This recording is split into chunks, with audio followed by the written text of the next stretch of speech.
Assalamualaikum warahmatullahi wabarakatuh. Sebelumnya, perkenalkan nama aku Anggita Trisnovita dengan NPM 192151033. Aku dari jurusan Pendidikan Matematika Universitas Siliwangi. Di sini aku mau menyampaikan tentang Asbabun Nuzul Al-Kahfi. Happy watching! Sebelumnya, Anggita mau nanya nih, kalian tahu kan surat Al-Kahfi? Surat Al-Kahfi terdapat dalam Al-Quran pada juz 15, surat ke-18, dan terdiri dari 110 ayat. Surat Al-Kahfi diturunkan di kota Mekah, sehingga termasuk golongan surat Makkiyah. Nah, biasanya kita kan disuruh menghafalkan ayat 1-10. Kenapa sih? Yuk kita dengarkan dulu surat Al-Kahfi ayat 1-10.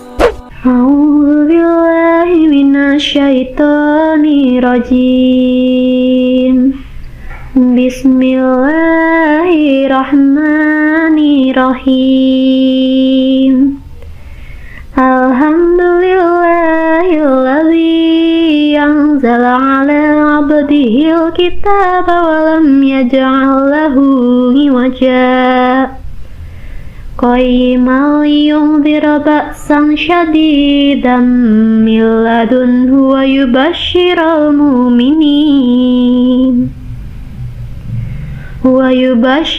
mu'minin alladzina ya'maluna as-solihati anna lahum ajran hasana makithina fihi abada wa yunzirul ladzina qalu ittakhadallahu walada ma lahum bihi min ilmin wala liabaihim kaburat kalimatan takhruju min afwahihim yaquluna illa kadhiba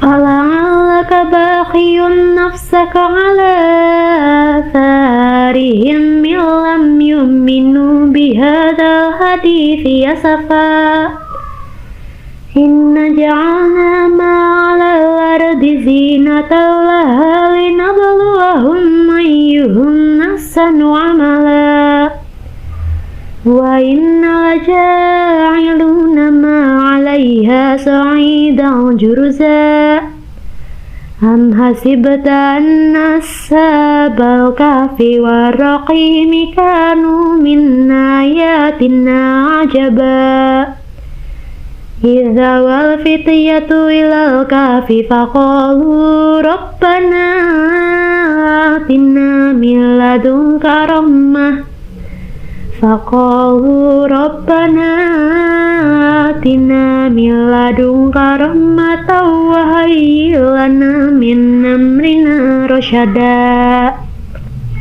Shadaqallahul azim. Menurut Ibnu Taimiyah, mengetahui asbabun nuzul suatu ayat Al-Quran bisa membantu memahami pesan-pesan yang terkandung di dalam ayat Al-Quran. Asbabun nuzul atau sebab turunnya surat Al-Kahfi dijelaskan dalam beberapa riwayat. Salah satunya seperti dijelaskan oleh Syekh Hamid Ahmad At-Thahir Al-Bashuni dalam bukunya yang berjudul Kisah-Kisah dalam Al-Quran. Pada waktu itu, kaum muslimin di Mekah hidup dalam penderitaan yang lengkap. Mereka mendapat siksa badan, kekurangan dari segi material, kelaparan, kehausan, disingkirkan masyarakat, diperangi dalam perdagangan, dan pencarian nafkah. Hingga terlintas dalam benak seorang pemuda di antara mereka untuk meninggalkan Mekah dan melindungi agama Islam ke tempat lain yang lebih aman, di mana mereka bisa lebih leluasa untuk menyembah Tuhan.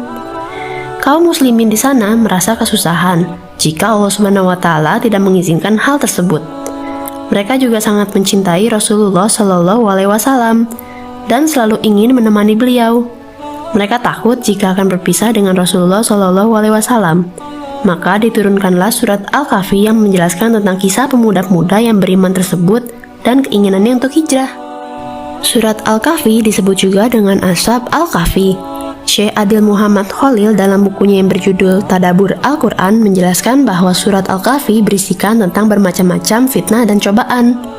Di antaranya fitnah harta, kekuasaan, ilmu, dan agama.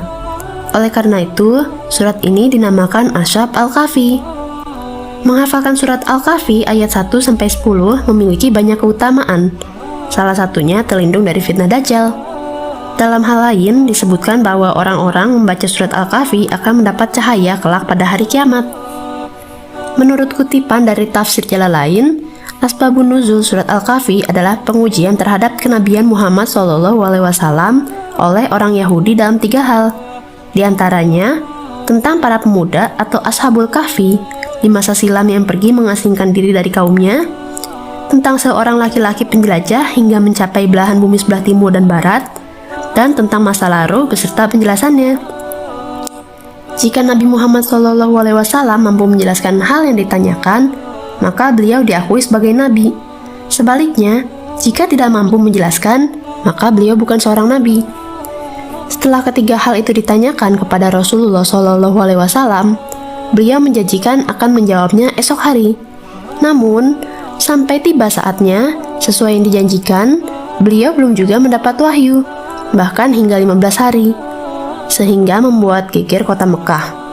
Namun, di tengah kesedihan yang dalam, Jibril akhirnya membawa surat Al-Kahfi. Karenanya, ada kalangan menafsirkan bahwa surat Al-Kahfi adalah teguran terhadap kesedihan Rasulullah SAW terhadap kaum Quraisy dan jawaban atas 3 pertanyaan tersebut. Turunnya surat Al-Kahfi ayat 60-82 itu merupakan teguran Allah terhadap kesombongan Nabi Musa alaihissalam karena merasa paling pandai di muka bumi. Kebanggaan berlebihan atau kesombongan Nabi Musa alaihissalam itu terlontar ketika Nabi Musa alaihissalam ditanya oleh kaumnya tentang orang yang paling pandai. Tidak lama setelah itu, turunlah surat Al-Kahfi ayat 60-82 berisikan pemberitahuan terhadap Nabi Musa alaihissalam bahwa ada manusia yang lebih pandai darinya, yaitu Nabi Khidir alaihissalam.